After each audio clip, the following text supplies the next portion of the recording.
Review novel Rindu karya Terelie. Apalah arti memiliki ketika diri kami sendiri bukanlah milik kami? Apalah arti kehilangan ketika kami sebenarnya menemukan banyak saat kehilangan, dan sebaliknya, kehilangan banyak pula saat menemukan? Apalah arti cinta ketika menangis terluka atas perasaan wala seharusnya indah? Bagaimana mungkin kami terduduk patah hati atas sesuatu yang seharusnya suci dan tidak menuntut apapun? Wahai, bukankah banyak kerinduan saat kami hendak melupakan? Dan tidak terbilang keinginan melupakan saat kami dalam rindu? Hingga rindu dan melupakan jaraknya setipis benang saja. Kisah ini tentang 5 pertanyaan dan 5 jawaban dari pemumpang haji pada tahun 1938. Pada sebuah perjalanan haji menaiki kapal Blighter Holland, seorang anak kecil bernama Anna kehilangan tas birunya yang berisi baju-baju miliknya. Tapi mereka tenang, karena setiba di Surabaya, mereka akan beli baju baru. Kapal itu dimulai dari Makassar.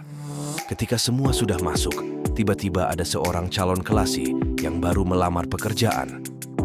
Kapten kapal, Kapten Phillips, menerimanya. Namanya Ambo Uleng. Dia menjadi kelasi kapal. Amat pendiam, tidak pernah bicara panjang. Dia sekabin dengan kelasi dari Belanda bernama Ruben si Boatswain. Saat kapal berlabuh di Surabaya untuk mengangkut penumpang dari sana, mereka turun. Anna Riang hendak beli baju bersama Daeng Andipati ayahnya, Elsa kakaknya, dan ibu mereka nunggu di kabin karena sedang hamil. Tapi ketika belanja, kerusuhan terjadi.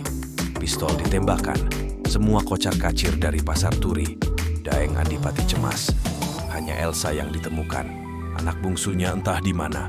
Akhirnya menjelang berangkat lagi kapal, Anna datang digendong Ambo Uleng. Kelasi pendiam yang selalu disapa Anna dengan panggilan Om Kelasi setiap sarapan. Ambo dirawat karena kelelahan. Anna sudah sehat. Pertanyaan pertama datang dari seorang guru ngaji sementara anak-anak di kapal. Namanya Bonda Upe. Bonda Upe sangat jarang keluar kabin, hanya saat salat dan mengajar mengaji saja. Kenapa? Jawabannya datang ketika mereka turun untuk makan di Batavia.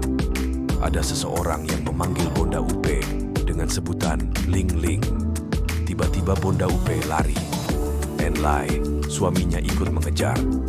Tahu apa yang terjadi. Mereka kembali duluan ke kapal. Besok-besoknya, pertanyaan dari Bonda Upe terjawab oleh Guruta Ahmad Karaeng, seorang ulama yang juga sedang melakukan perjalanan suci ini. Kemudian, beberapa hari ke depannya, Daeng Andipati, Guruta, dan Ruben si Boatswain mengobrol di kantin. Ruben bertanya apa itu kebahagiaan sejati. Guruta menyuruh Daeng Andipati yang jawab. Daeng Andipati berkata bahwa dia memang terlihat bahagia, tapi aslinya tidak seperti itu. Malam berikutnya saat Daeng Andipati singgah sebentar di kantin dan bertemu Ambo Uleng, terjadi sebuah penyerangan serius. Daeng Andipati diserang secara tiba-tiba.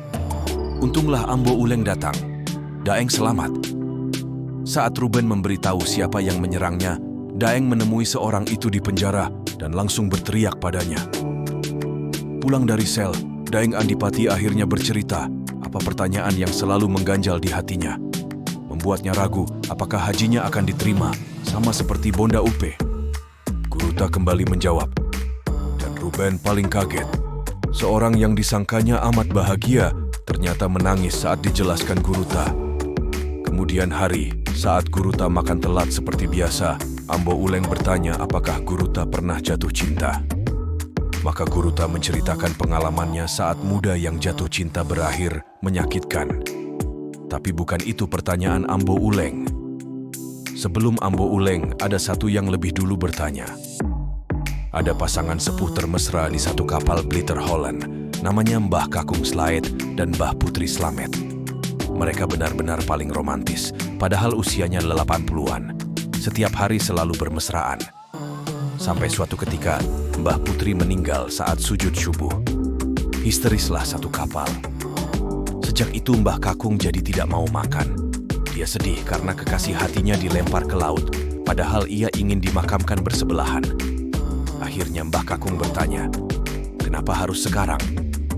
Kenapa enggak pas pulang dari haji saja? Guruta kembali menjawab. Pertanyaan keempat diajukan oleh Ambo Uleng. Masih ada kaitannya dengan jatuh cinta. Itulah kenapa Ambo Uleng sangat pendiam. Dia sedang patah hati. Ambo menjelaskan cerita mengapa ia patah hati pada Guruta. Pertanyaannya, apakah masih ada harapan baginya untuk merebut kembali gadis yang ia cintai? Guruta tidak menjawab pasti, tapi menenteramkan Ambo Uleng. Suatu hari kapal dirampok oleh perompak. Nama kapten perompak itu Asad.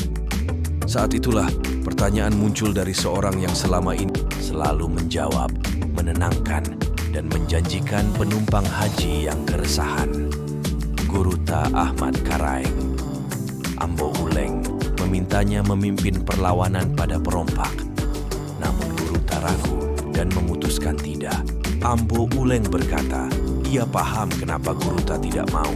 Karena Guruta ingat kejadian cintanya. Karena perang melawan Belanda lah, makanya kekasih hatinya meninggal. Ambo Uleng berkata bahwa ini penting. Jika ingin merdeka, relakan jiwa. Jika ingin bebas, tukar dengan nyawa. Guruta amat berterima kasih pada Klasi yang dulu amat pendiam sekarang pemberani, menunaikan tugasnya sebagai pelaut sejati. Bagaimana endingnya? Semua brilian, semua menakjubkan. Buku ini benar-benar recommended. Harganya terjangkau dan buku ini mendapatkan award Islamic Book Award pada tahun 2015. Kelebihan buku ini adalah alurnya cukup ringan, bagus, dan relate pada kehidupan kita. Penjelasan Guruta Ahmad Karaeng juga dikemas dengan sederhana sehingga pembaca dapat mengerti dengan mudah. Kalau kekurangan, saya tidak menemukan kekurangan dalam buku ini. Terima kasih sudah menonton.